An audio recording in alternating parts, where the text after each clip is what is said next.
We come to this time of realizing that God is our strength. He is our shelter. He is our very present help in time of need. What a beautiful, beautiful word of the gospel that song holds. And we do come to God to ask for that. At the same time, we also come today to talk about some ways in which He works. This idea of fairness that sometimes we expect of others and we expect of God. And somehow in our understanding of fairness, it doesn't seem like He is fair. It doesn't seem like we live in a fair world, and we probably don't.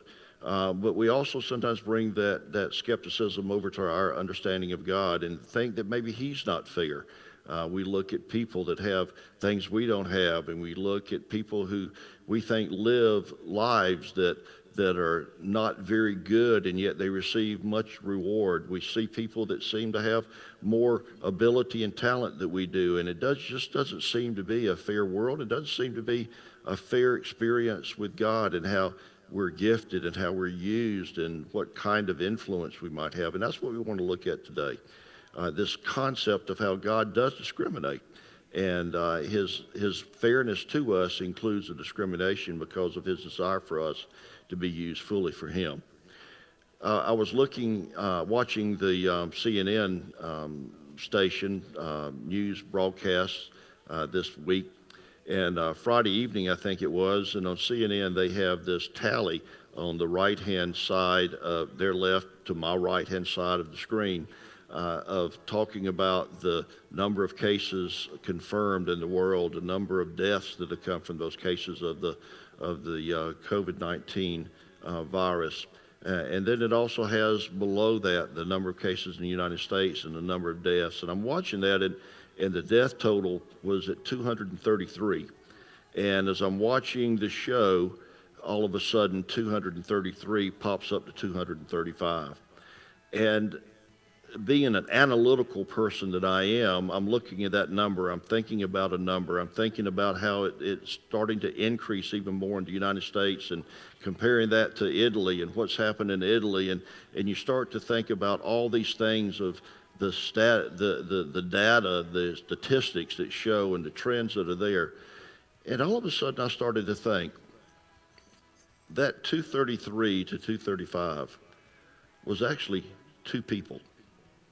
These were people, not just numbers. And these were people who had the virus and did not make it. We heard of a story of a family in New Jersey that I think 5 or 6 in their family have already died from COVID-19. I think 20 in their extended family have the virus. And I start to remember that these numbers are actually people, and everyone that dies leaves a void, and everyone that dies, there are people that mourn them and people that miss them, and how much they mean to the people around them. And then I started to think, there are numbers of people with COVID-19 that are living. They make it through this. They come out on the other side. They're alive, and we're thankful for that. But why do some people contract the virus and others don't contract the virus? Why do some people who contract the virus die and some people don't die? And it's not just people that have health concerns. Certainly they are more vulnerable. The older, those of us that are older, we're in a worse position when it comes to the virus. But there are people at the same age with the same kind of health, and some die and some don't die, and they're having about the same medical treatment, and they're in the same kind of place. And why does it work out that it doesn't seem to be uniform across the board?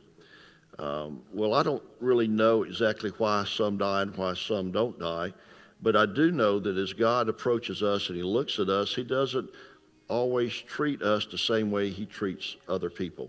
He doesn't equip us and strengthen us the same way. He doesn't comfort in the same way. He comforts, but He doesn't do it in the same way. He's put some people in good families. He's put some people in families that have question marks, and a person has to overcome a lot more. He's placed some people in places of poverty and some people not, and the difficulty in dealing with this in the various ways. And life is certainly different for numbers of people. And so I really want to look at this today and talk about how God loves us so much that he does discriminate. How God loves us so much that he doesn't treat us all the same. How that is actually a mark of God, that he actually discriminates. So we come to this story that most of us probably know pretty well. We've actually spent about 8 weeks already in it, and we're going to spend a couple more weeks in it because we're really trying to delve into it and look very closely at every single action within the story. We know what's happened up to this point. The young man comes to his father, and we know this is a story, a parable that Jesus tells, and the young man represents us, and the father in the story represents God, and the older brother, which we're going to be looking at today, represents others of us that are not the ones that go away and come back, but are the ones sort of watching everything that's happening. And so some of us fit into that young son that went far away. In fact, most of us did at some point go far away from God and came back.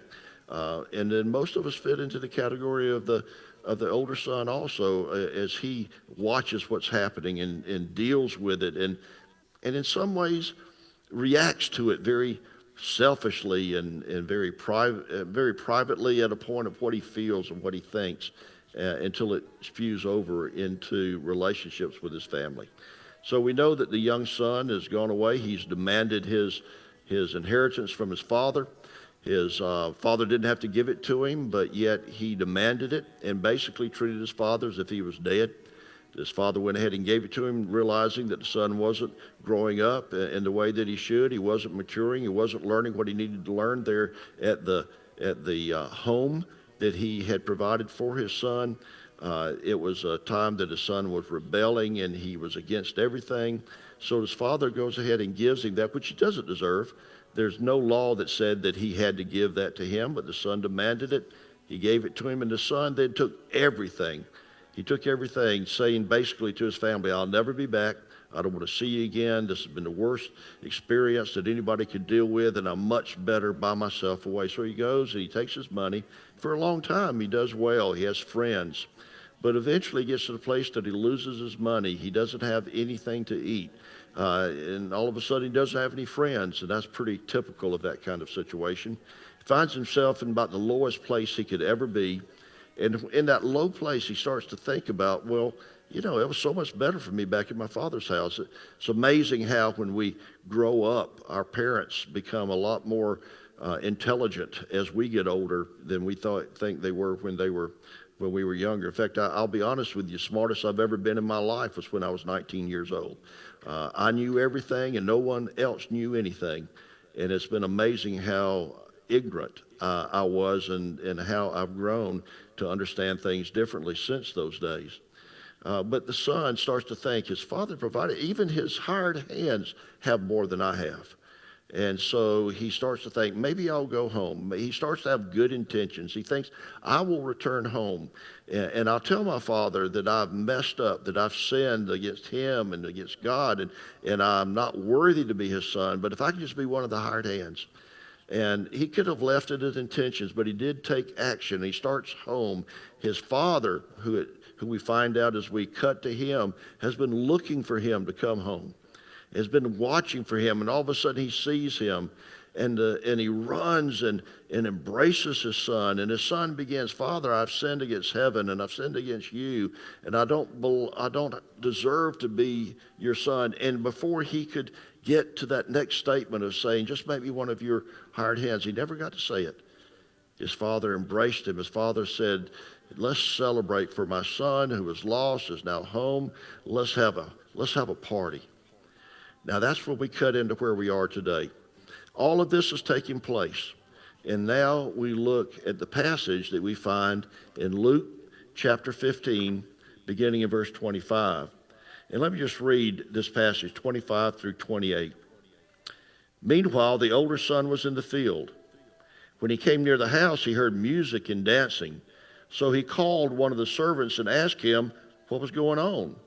Your brother has come, he replied, and your father has killed the fattened calf because he has him back and safe. The older brother then became angry and refused to go in. There's a tremendous celebration taking place. Everybody's involved except the older son. And the older son has to ask, what's going on? He's told. And instead of joining in the celebration, what does he do? He gets angry and he refuses to go in. So let's look at this passage and kind of dig in a little bit here. And remember, if you join us in our study today, please tell us who you are and where you're from. And if you have any questions, list them there in Facebook, post them in Facebook, and we'll do our best to answer them. Meanwhile, that's an interesting word that it begins with. Meanwhile, all of this is taking place. All this is happening. And meanwhile, that's basically saying there's two storylines going on. While one storyline is developing, there's another storyline also developing. So meanwhile, I think they used to call it back at the ranch. You know, while things are happening out in the pasture, sometimes in the westerns, they would then have a cut back to the ranch, and this is what's taking place. While all this is happening, there's something else taking place. Someone is missing something. Someone is missing the experience of life. They're instead of being in the middle of, they're in the meanwhile. Have you ever found yourself, instead of being in the middle of, you have lived in the meanwhile? Instead of being in the middle of something that is taking place where everything is happening, you find yourself as a spectator somewhere else rather than that. And that's exactly what's taking place here. Now, this is the sixth step in this step series of transformation. Remember the first step was to be in need. He hit the bottom. Then he came to his senses. He realized his wrongness. He got up and he came. He took action.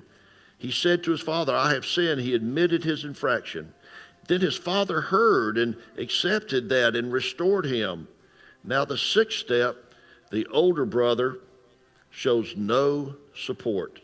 Whereas the step of restoration or the step of transformation should be joyfully experiencing the restoration and celebration of the son, the older son misses it. Instead of being in the middle of, he's living in the meanwhile. He is the older son by birth. Really 2/3 of his father's inheritance would come to him one day. So even there was not equality as the world would see it. One son would get 2/3, one son would get 1/3. But the son who would get 2/3 now thinks that he is the one that is left out. He's coming from the field. He's coming from the country. That's where he was by choice. You see, when the father saw the younger son returning, he didn't turn to his older son and say your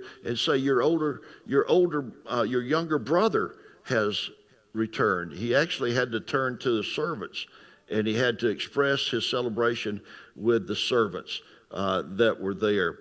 The older son had somehow, through the years, separated himself from the family, even though he was there.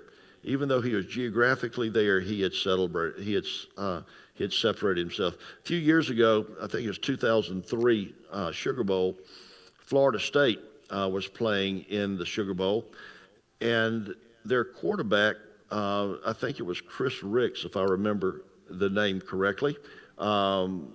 Chris Ricks was the quarterback for Florida State, and during finals week, he misses his religion final. Now, I didn't know that Florida State had religion. I'm going to try not to say anything nasty at this point, but there was a religion course that he took, and he missed his final. And because of that, Bobby Bowden, the coach at that time, had to ban him from the Sugar Bowl. He couldn't even come to New Orleans. He had to go home. And he watched the Sugar Bowl at home as Florida State got trounced in the Sugar Bowl. Now, Florida State had put this into place because in 1989, I think it was, Deion Sanders, who was a cornerback for Florida State, had skipped his entire finals, knowing that he was going to leave school after that. And so then Florida State put this rule in that if you missed finals, you could not play in the postseason. But there's Chris Ricks, who by every understanding had a legitimate reason for missing the finals. He had a situation in his family, had a situation personally that he was dealing with, but he had broken the rule. He could no longer play. He was at home. He was in the meantime while his teammates were in the middle of. He was not experiencing what his teammates were experiencing. All he could do was look in on what was taking place with his teammates. You see, he found himself in the meanwhile instead of being in the middle of. God meets the needs of the ones he loves regardless of how others he loves reacts to it. There's always going to be reactions to things that take place. But God is one who meets our needs because he loves us regardless of how others think about and react to what God is doing in our lives. Let me ask you a question. Have you ever missed something significant or could have been significant in your life because you did something to place you on the sidelines instead of on the field? Have you ever found yourself in the meanwhile instead of the middle of? Do you look back at that? Does it affect you even today when you think about that? I think a lot of us can look back and see those times that we wish we'd have done things differently, that would have put us into a better place, into a better position, and we would have been more in the crux of things rather than on the edge of things. And I think that's exactly where the older brother finds himself now. Now, the second thing we see is not only does God discriminate by meeting individual needs, he also discriminates by overcoming confusion in people's lives. Look at the latter part of verse 25 and the first part of verse 28. When he came near the house, the older brother, he heard music and dancing.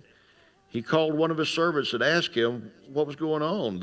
Your brother has come, he replied, and your father has killed the fattened calf because he has him back and safe. You see, he had come to a place of disconnect with his family. There was confusion going on because the father had done the exact right thing with the younger son, and the servants knew that, and everyone around knew that, but this older son, who should have been closer to his father than the younger son because he was there, had become disconnected. He didn't know what was going on. He didn't even come to the father and ask him what was going on. He went to one of the servants and asked him what was going on. So he came near the house and he heard the dancing, and he asked this servant, what is going on? And then what does the servant say? Your brother has come. Your brother. The servant is telling the older brother, your brother. If anyone should know, you should know.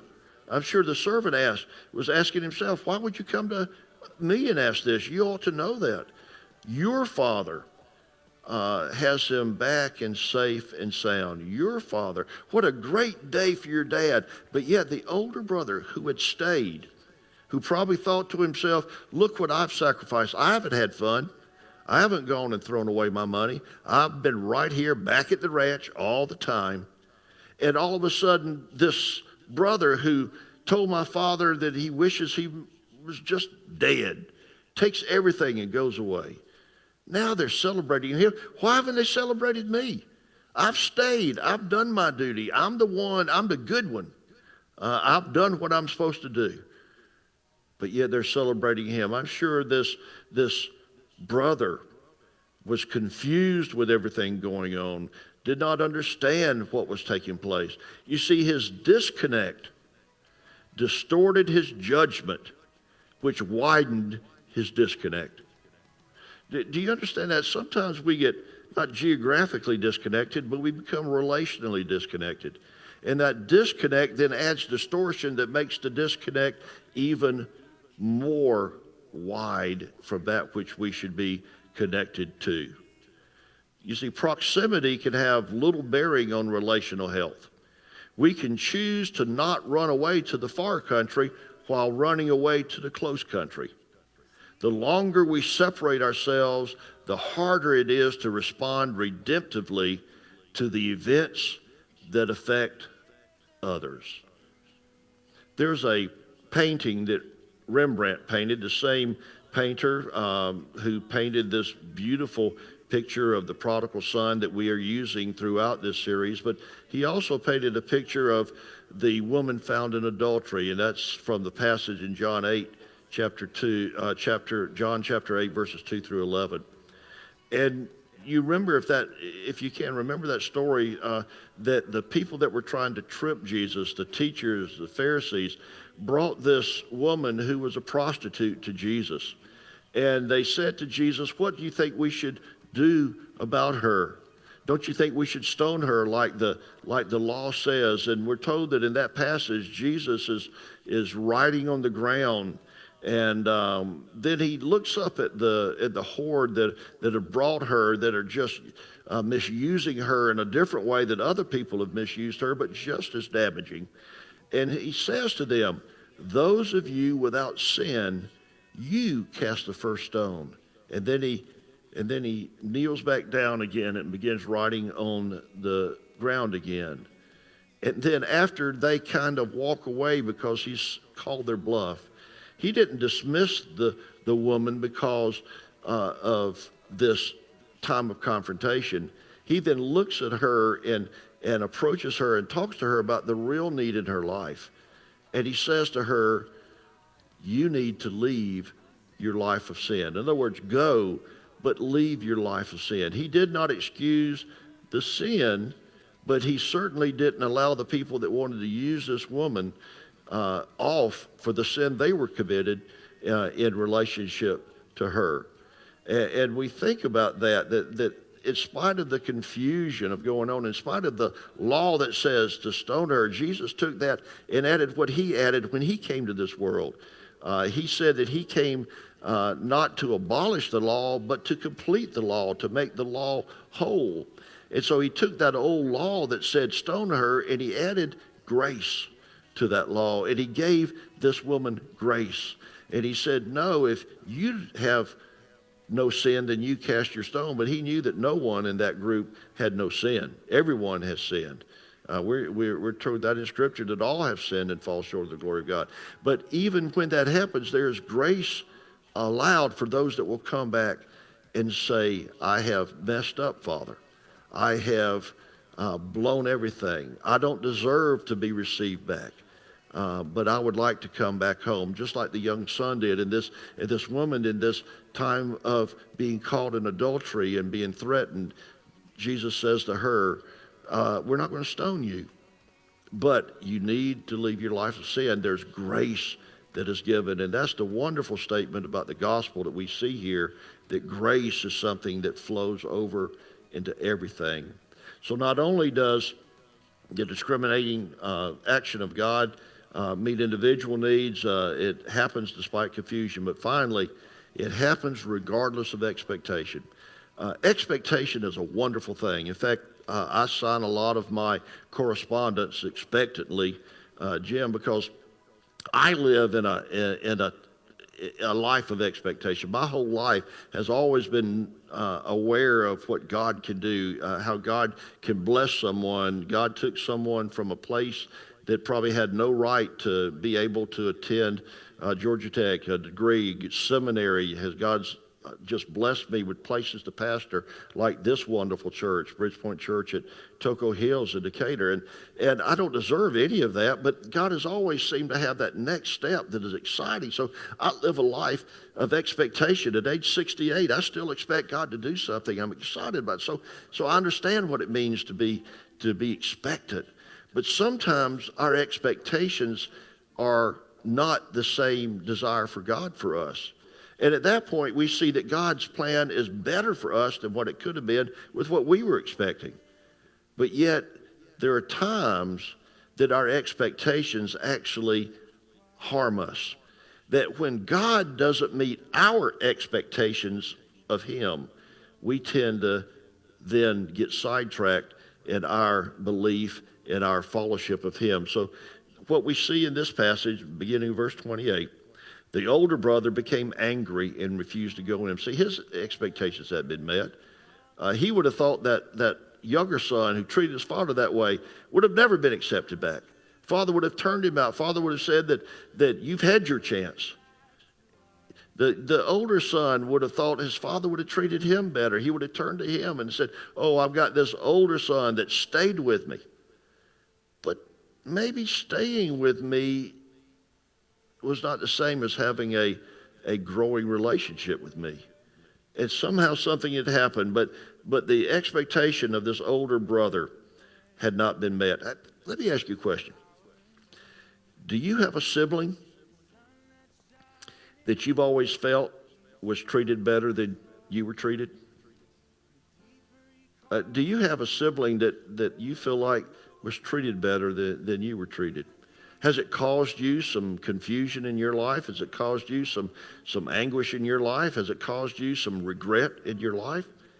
Have you allowed that relationship to cause harm to you and maybe relationships you have? It's only affected you. Your feeling about that sibling doesn't affect the sibling. Your feeling about a sibling only affects you. Have you been able to handle that with God? Have you been able just to come to peace with that? That might be something that you need to think about today. He became angry. He was enraged. He was exasperated. These two well-stated words that we hear all the time: not fair. Have you how many times do you hear that's not fair? Well, my father told me a long time ago that life is not fair, at least not the way we seem to think fairness should be. And we might think that God's not fair because we have placed our expectations on him and our definition of faith, of fairness on him. But God is always fair. He just doesn't treat us all the same. The Message says it this way: the older brother stalked off in an angry sulk and refused to join in. You ever stalked off in an angry sulk and refused to join in? How about when that person got promoted over you and there was a party given for them? How about when that rival received something good and they were going to celebrate?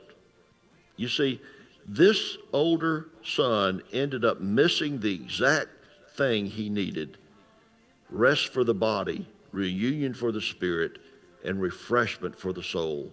He missed it all because he stalked off and refused to go in. Earlier in my ministry, people started to do, us baby boomers, started to do a lot of introspection. And we started to do a lot of self-thought. And this concept of the family of origin came into, and it was legitimate. It is legitimate that so many of our problems come from our family of origin, how we respond to how our parents raised us, how we respond to the good, how we respond to the bad. And realizing our parents came out of the Great Depression, came out of the World War II, probably didn't handle emotional health the way that we kind of see things today. They lived in a different world. They lived in a world of survival rather than living in the world of extravagance like we do.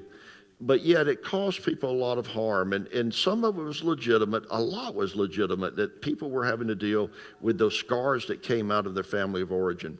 Some was kind of trumped up in people's minds. It wasn't the same way as they remembered, but yet it was a good way to have an excuse to be dealing with where they were. But a lot was legitimate.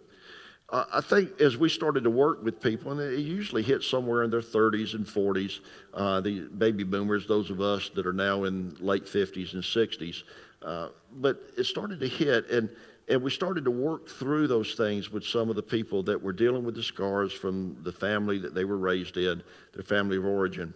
The bottom line, though, for everyone, when we finally got to it, for that person who was dealing with the scars of their childhood, whether it was legitimate scars or whether they were trumped up scars out of a person's mind, whether the family of origin was a negative influence or whether it was actually a positive, just not thought of as a positive, regardless of where a person was, the basic step toward wholeness was simply I've got to understand my mom and dad did the best they could, and I just forgive them.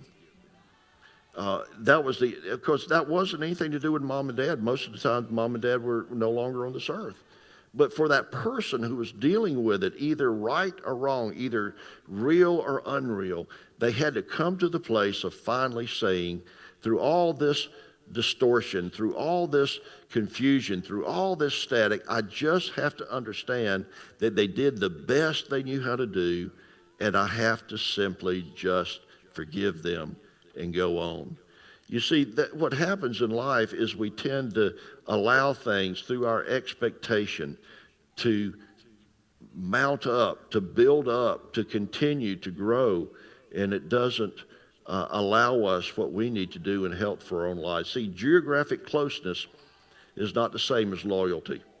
We can allow the service we give to become not as much a selfless blessing for others as it is a self-centered attempt at personal justification with an expectation of appreciation or reward. You see, that's what the older son had done.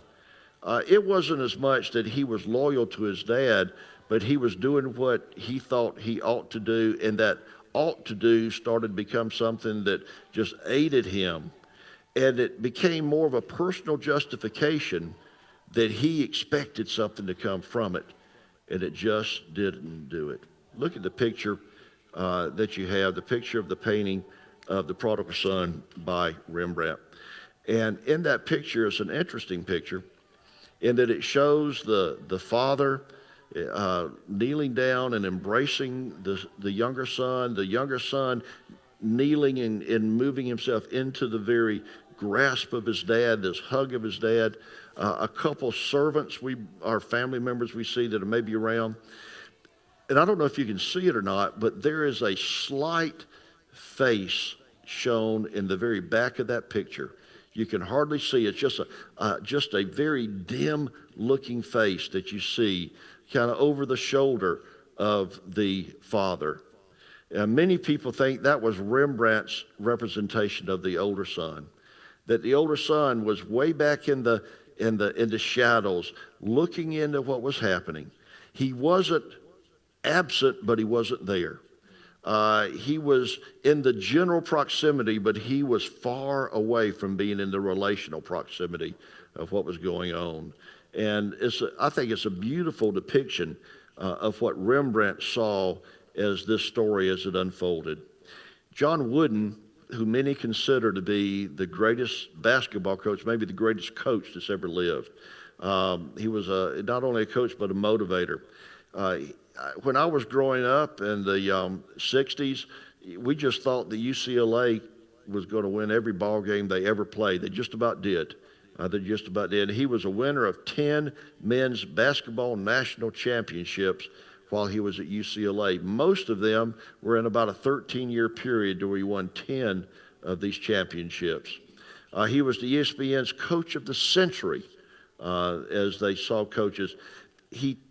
What his teaching, a lot of people take his book on his principles that he has and use them for everything they do. I know pastors, I have a copy of it myself. People that are in leadership, they use his principles. But what he teaches about treating his players is very interesting to me. He teaches that you shouldn't treat all your players equally. You should treat them fairly. That you shouldn't treat them equally, you should treat them fairly. Treat them the way that helps them become their best and the way that makes your team the best. He said, that is treating them fairly, but it is not necessarily treating them equally. So what's the immediate lesson of our passage in our time today? The immediate is simply this. We need to avoid allowing perceived disparity to create a life of cynical disappointment.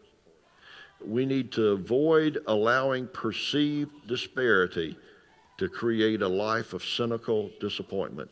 We can guard against such an emotional cancer when we consider what is best for others and not tie our sense of worth to their successes or failures. Whenever we compare ourselves to somebody else, we're going to either feel better about ourselves than what we should or worse about ourselves than what we should.